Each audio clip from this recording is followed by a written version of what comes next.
Hello friends, तो स्वागत है आप सभी लोगों का सोलो लेवलिंग के एपिसोड नंबर 6 के अंदर। तो जैसा कि हम लोगों ने लास्ट वाले एपिसोड में देख लिया था, जिनू स्पाइडर मॉन्स्टर को मारने के लिए अपना डैगर निकाल लेता है और कहता है कि ये मेरा है। तो इस एपिसोड की शुरुआत में लोग देखते हैं जिनू को, जो कि स्पाइडर मॉन्स्टर के ऊपर अपने डैगर से अटैक कर देता है। जिनू के इस अटैक से स्पाइडर मॉन्स्टर जो होता है वो भी थोड़ा सा घायल हो जाता है, जिसको देखकर यो जिन हू काफी ज्यादा हैरान होता है और कहता है क्या क्या ये ई रैंकर है। और एक बार फिर से जिन्हों अपने डैगर की मदद से उस स्पाइडर मॉन्स्टर के ऊपर फिर से अटैक करता है और इस अटैक में भी वो स्पाइडर मॉन्स्टर का एक जो पैर होता है उसमें कट मार देता है। स्पाइडर मॉन्स्टर को काफी ज्यादा पेन होता है। जिन्हों अपने मन में सोच तो कहता है कि इसकी स्किन काफी पतली है, अगर मेरे को इसको नुकसान पहुंचाना है तो मेरे को जितना ज्यादा हो सके इसके शरीर में अपना जो डैगर है उसको घुसाना होगा। जिन्हों जब कोई सोच ही रहा होता है तभी जो स्पाइडर मॉन्स्टर होता है उसके ऊपर अटैक करता है। जिन्हों उसके अटैक से बच जाता है और अपने मन में सोच तो कहता है कि इसके पास 8 पैर हैं, तो यहाँ पर कोई भी ब्लाइंड स्पॉट नहीं है, ये मेरे को हर जगह ढूंढ सकता है, मेरे ऊपर हर जगह से अटैक कर सकता है और इसके हर एक अटैक काफी ज्यादा पावरफुल है। तो मेरे को इसके अटैक से बचना होगा, मेरे को थोड़ा सा टाइम लगा के इसके एकदम पास जाना होगा और पास जाने के बाद इसके ऊपर अटैक करना पड़ेगा। इस तरफ हम लोग जिन हो को देखते हैं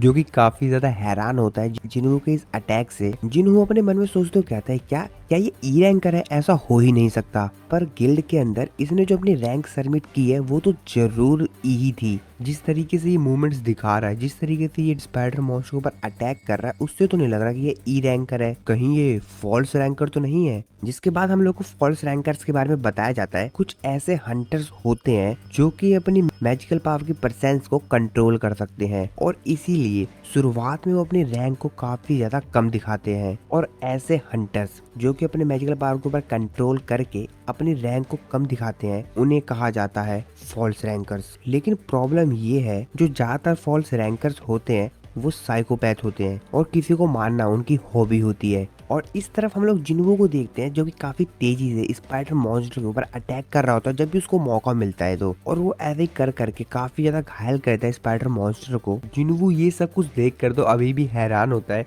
और रोते हुए कहता है कि आखिरकार मैं जगह पे आया क्यों फादर, और ऐसा कह कर रोने लग जाता है। इस तरफ हम लोग जिन्वो को देखते हैं जो कि अपने मन में सोचते हुए कहता है कि मेरे को बॉस से फाइटिंग करते हुए कितना समय होगा, 5 मिनट नहीं 10 मिनट। अरे नहीं, मेरी स्टेमिना काफी ज्यादा कम होता जा रहा है और मैं इससे काफी ज्यादा डैमेज भी नहीं ले सकता हूँ। जिन्वो अपने फटीग लेवल को चेक करता है जो कि 57 होता है, जिसके बाद जिन्वो कहता है जितना ज्यादा मेरा फटीग होगा मेरी स्पीड उतनी ज्यादा ही कम हो जाएगी और अगर मैं इसी तरीके से लड़ता रहा तो मैं ज्यादा देर तक नहीं लड़ पाऊंगा। अब मेरे पास जीतने का सिर्फ एक तरीका है, इस डैगर की स्पेशल एबिलिटी का इस्तेमाल करना। जिन्हों स्पाइडर मॉन्स्टर देखता है और अपने मन में सोचते हुए कहता है रेड का जो सबसे बेसिक चीज होती है वो ये होती है कि आपको वीक पॉइंट्स ढूंढने हैं। और नॉर्मली किसी भी लिविंग क्रीचर का जो वीक पॉइंट होता है वो होता है उसका हेड, और उसके हेड में जो सबसे वीकेस्ट जगह होती है वो होती है उसकी आंख। जिन्हों उसके आंख के ऊपर अटैक करने के तैयार हो जाता है, लेकिन तभी जो स्पाइडर मॉन्स्टर होता है उसके ऊपर एसिड से अटैक करता है, जिसको देखने के बाद जिन्हों पीछे हटते हुए कहता है कि एसिड, ओ इसने अपना ट्रम्प कार्ड छिपा के रखा था। जिसके बाद जिन्हों वो अपने मन में सोचते हुए कहता है कि मेरा समय खत्म हो रहा है, मेरे को जल्द से जल्द इसके ऊपर अटैक करके इसको खत्म करना होगा, ये सब मेरे को बहुत ज्यादा तेजी से करना होगा। जिसके बाद जिन्हों वो अपने स्प्रिंट पावर का एक्टिवेट कर लेता है और बहुत ज्यादा तेजी से उसके ऊपर अटैक कर देता है। जिसको देखकर तो जिन्हू जो होता है वो कहता है क्या इसने अपनी स्पीड इतनी तेजी से कैसे बढ़ा ली। और इस तरफ जो जिन्हू होता है वो वहाँ पर स्पाइडर मॉन्स्टर के करीब में पहुंच जाता है और अपने डैगर से उसके ऊपर अटैक कर देता है। इसके बाद जिन्हू के डैगर की जो पावर होती है, स्पेशलिटी होती है जो कि पैरालाइज करने की होती है,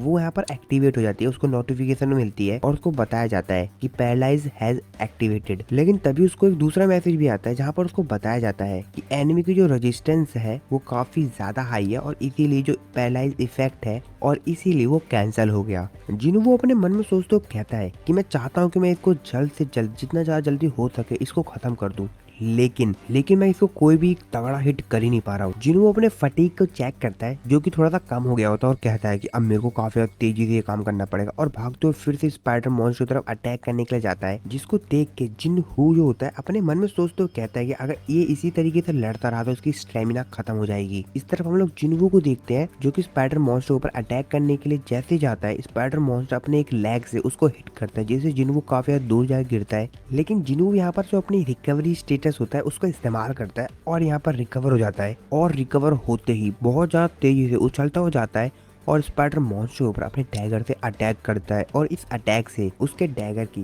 जो स्पेशल पावर होती है वो एक्टिवेट हो जाती है। और इसके बाद जिन्हों को नोटिफाई करके बताया जाता है कि पैरालाइज इफेक्ट जो है वो एक्टिवेट हो गया है और तुम्हारे दुश्मन की हर एक सेकंड में 1% हेल्थ कम होती जाएगी। और स्पाइडर मॉन्स्टर जो होता है कि जो हेल्थ होती है काफी तेजी से खत्म हो रही होती है और फिर फाइनली स्पाइडर मॉन्स्टर मर जाता है। जिन्हों को नोटिफाई करके बताया जाता है कि आपका लेवल अप हो गया है। जिन्हों चैन की सांस लेते हुए कहता है कि ओ थैंक्स, मैंने आज अपने डेली क्वेस्ट रिवॉर्ड को एक्सेप्ट नहीं किया, अगर मैं उसको कर लेता तो शायद मैं आज ऐसा नहीं कर पाता। जिन हु जो होता है वो तो भाई ये सब कुछ देख के काफी ज्यादा हैरान होता है, अपने मन में सोचते हुए कहते हैं क्या क्या सच में इसने डंजन के बॉस को खत्म कर दिया, ऐसा तो हो ही नहीं सकता। जरूर जरूर ये बंदा एक फॉल्स रैंकर है। जिनहू के पास आता है और उसको बोलता है कि सर क्या आप अपना मैजिक क्रिस्टल यहाँ पर स्टोर करना चाहेंगे। जिनहू अपने मन में सोचते हुए कहता है सर अभी मेरे को सर क्यों कह रहा है। तो जिनहू कहता है सर आप काफी ज्यादा प्यासे होंगे ना, ये लीजिए पानी पी लीजिए। और फिर भागकर माना क्रिस्टल की माइनिंग करने के लिए चला जाता है। जिन्हों अपने मन में सोच तो कहता है कि इस प्रकार की हरकत क्यों कर रहा है, मैंने इसकी जान बचाई है, शायद इसलिए ऐसा ही कर रहा हो। और फिर थोड़े समय बाद डोंगसू और उसके बाकी जो साथी होते हैं हंटर्स, वो लोग फिर से बॉस के रूम में आ जाते हैं। डोंगसू कहता है कि क्या ये लोग अभी भी जिंदा हैं? और फिर बॉस की तरफ देखते हुए कहते हैं क्या बॉस मर गया? डोंगसू अपने मन में सोच तो कहता है कि एक ई रैंकर के लिए कोई भी चांस नहीं है कि उसने किसी भी प्रकार की हेल्प की होगी और यू जिन हू ने अपने दम पर इस बॉस को हराया होगा। जरूर इसकी जो इक्विपमेंट्स है उसके अंदर कोई स्पेशल एबिलिटीज है जिसकी वजह से उसने बॉस को हरा दिया। उनमें जो हंटर होता है वो वांग से पूछता है कि अब हम लोगों को क्या करना चाहिए। वांग उससे कहता है कि ऑफ कोर्स यार हमको इनसे जीतना है। जिसके बाद डोंगसू जो होता है वो यो जिन हू से कहता है कि मैंने थोड़ी बहुत रिसर्च की है और उसके फादर का नाम बताता है और कहता है तो ये तुम्हारे फादर का नाम है। फिर जिन हू कहता है तो क्या करना है। डोंगसू कहता है कि मुझे लगा नहीं था कि तुम एक अमीर घर के बेटे हो, लेकिन हाँ तुम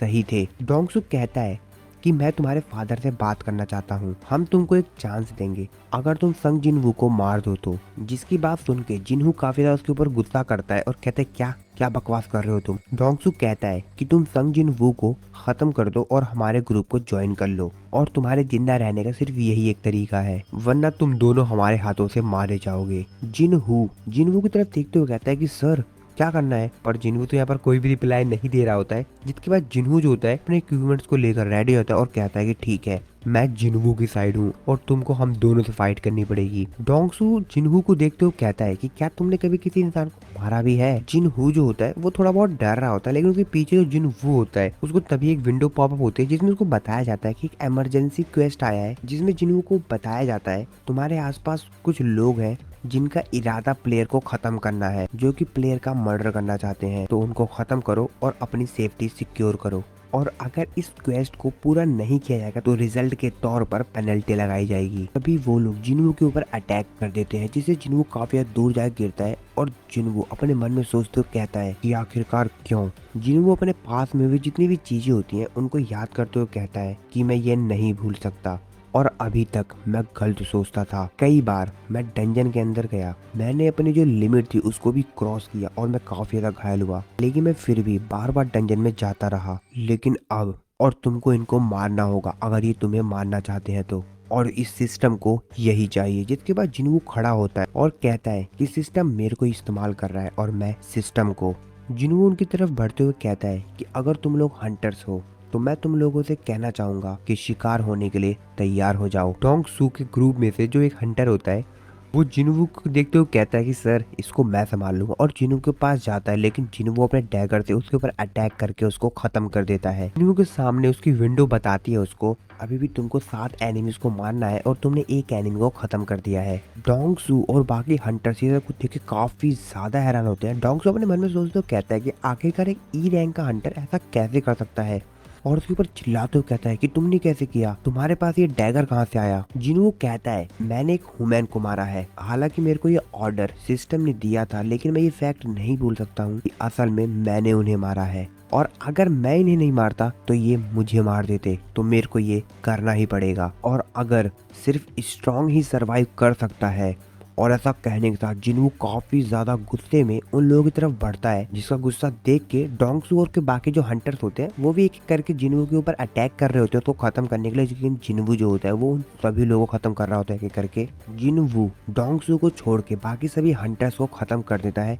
डोंगसू बड़े ही गुस्से में जिनवू की तरफ चिल्लाते हुए कहता है, बास्टर्ड, तुमने अपनी स्किल हम लोगों से छिपाई, अच्छा तो तुमने ही इस डंजन के बॉस को मारा है। और ऐसा कहने के साथ ही डोंगसू जो होता है वो जिनवू के ऊपर अटैक करता है, लेकिन जिनवू उसको बड़े ही आसानी से नीचे उठा के फेंक देता है। डोंगसू उठते हुए कहता है कि अरे नहीं, रुको रुको, मुझे माफ कर दो, मेरे को छोड़ दो, अगर तुमको चाहिए तो मैं तुमको पैसे भी दे दूंगा, और यहाँ तक कि जितने भी माना क्रिस्टल्स हैं वो सब कुछ तुम रख लो, इस मैजिक क्रिस्टल भी तुम रख लो। जिनवू उसकी तरफ देखते हुए कहता है कि 3 बार तुम एक ऐसे इंसान से माफी मांगने की कोशिश कर रहे हो जिसको तुमने 3 बार मारने की कोशिश की। लेकिन डोंगसू जो होता है वो फिर से उससे माफी मांगता है, वो कहता है कि नहीं, रुको रुको। डोंगसू को लगता है कि अब वो बचने वाला नहीं है, उसके ऊपर चिल्लाते हुए कहता है कि बेवकूफ, क्या तुम्हें लगता है कि तुम इन सब से दूर जा सकते हो? तुम यहाँ से बच के जा भी सकते हो, तुम जानते हो कि मेरा छोटा ब्रदर कौन है? लेकिन जिनवू जो होता है वो उसको खत्म कर देता है। और सभी हंटर्स को मारने के बाद जिनवू कहता है कि मेरा कपड़ा फिर से गंदा हो गया, ये साइज मेरे को मैच नहीं करती थी, तो मेरे को लगता है कि मेरे को नए कपड़े ले लेने चाहिए। जिनहू जो होता है वो ये सब कुछ देख के इतना डर जाता है कि उसकी हालत खराब हो जाती है और वहाँ पर उल्टी करने लग जाता है। जिनवू जो होता है वो जिनहू से कहता है कि हमने डंजन के बॉस को हरा दिया है, तो डंजन अब बंद होने वाला है, चलो यहाँ से जल्द निकलते हैं। अगले सीन में हम लोग वॉशिंगटन का सीन देखते हैं, जहाँ पर एक बंदा सो के उठता है और कहता है कि काफी बेहतरीन सुबह है, लेकिन कोरिया में क्या समय हुआ होगा, मेरी आंखें काफी ज्यादा सूखी हुई हैं, क्या मैंने कोई बुरा सपना देखा? अगले सीन में हम लोग हेडक्वार्टर का सीन देखते हैं। मैनेजर चियोल के पास एक असिस्टेंट आता है और उसको बताता है कि एक सी रैंक डंजन के रेड में 8 लोग मारे गए हैं और उनमें से 2 लोग बच भी गए हैं, और जो लोग बच गए हैं वो डी और ई रैंक के हैं। जिसकी बात सुन के मिस्टर चियोल जो होते हैं फटाफट जो यहाँ पर उनको नोटिस आया होता है उसको पढ़ते हैं। वहाँ पर वो देखते हैं जहाँ पर कहते हैं क्या ये कोई कॉमन बात तो नहीं है, और जब वो ये बात पढ़ते हैं कि डी और ई रैंक के जो हंटर थे वो वहाँ से भागे नहीं थे, उन्होंने डंजन को क्लियर करा था। ये बात सुन के वो थोड़ा सा आश्चर्य में होते हैं। असिस्टेंट उनको बताता है कि जो एक डी रैंक का हंटर था जो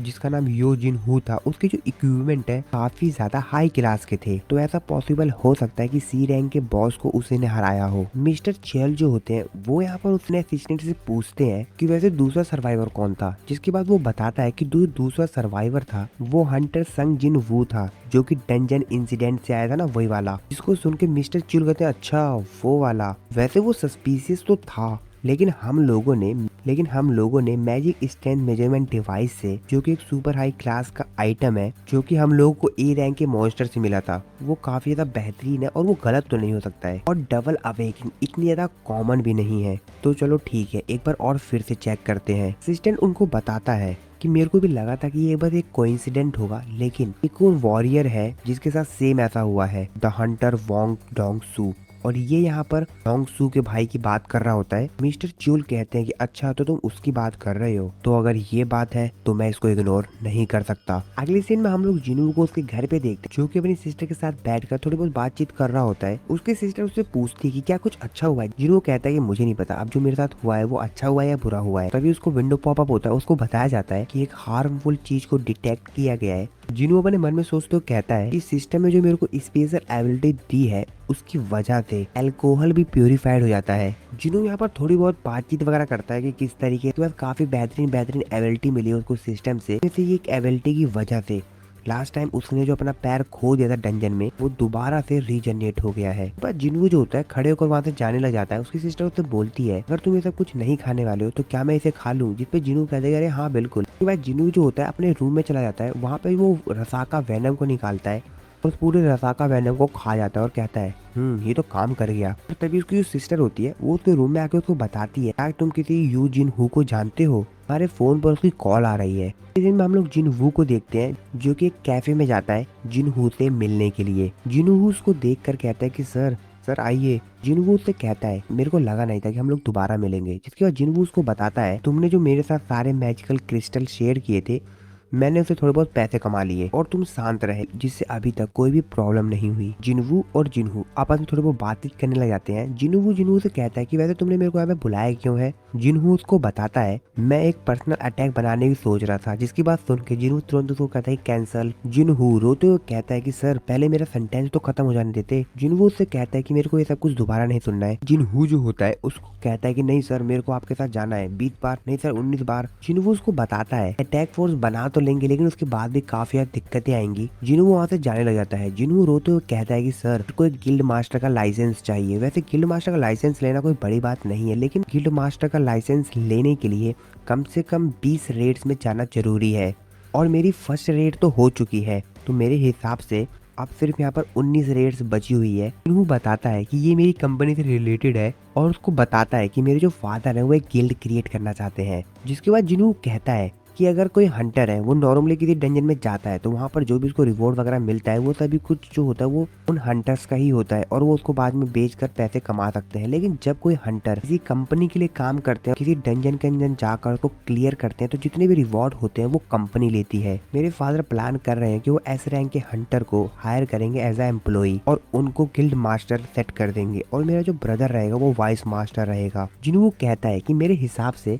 हमारी कंट्री में 9 एस रैंक हंटर्स हैं। जिसके बाद ये दोनों आपस में थोड़ी और बातचीत वगैरह करते हैं, लेकिन जिन्हू मान ही नहीं रहा होता है। जिन्हू उससे कहता है कि सर ये तो पक्का है कि आप एक फॉल्स रैंकर हैं, मतलब मेरा मतलब ये है कि आप अपनी एबिलिटीज को छुपा रहे हैं और ये मेरे द्वारा हमेशा छुपा के रखी जाएगी, किसी को बताऊंगा नहीं मैं। और अगर तुम ये प्लान कर रहे हो कि तुम अपनी एबिलिटी को छुपाओ और रेड करो, और अगर हाई रैंक हंटर्स के साथ रेड किया जाए तो उनकी जो अचीवमेंट्स होती हैं थोड़ी सी कम होती हैं। ई रैंक के हंटर्स के साथ अगर रेड की जाए तो उसके रिवॉर्ड्स जो होते हैं थोड़े से हाई होते हैं। जिन्हों उसको यहाँ पर काफी ज्यादा समझाता है और कहता है कि सर ज्वाइन कर लो और फिर फाइनली जिन्हू भी मान जाता है और उसे कहता है कि मेरे को ज्वाइन करने के लिए क्या करना पड़ेगा, और वो कहता है कि ये रहा सर। जिन्हू उस पेपर को देखता है और कहता है अब ये क्या है, और ये चीज देख कर जिन्हू थोड़ा सा आश्चर्य में होता है। और इसी के साथ हमारा ये वाला जो एपिसोड है यहाँ पर खत्म हो जाता है। तो दोस्तों अगले एपिसोड को देखने के लिए चैनल को सब्सक्राइब जरूर से कर देना, वीडियो को लाइक कर देना। मिलता हूँ मैं आपको अपनी नेक्स्ट एपिसोड में।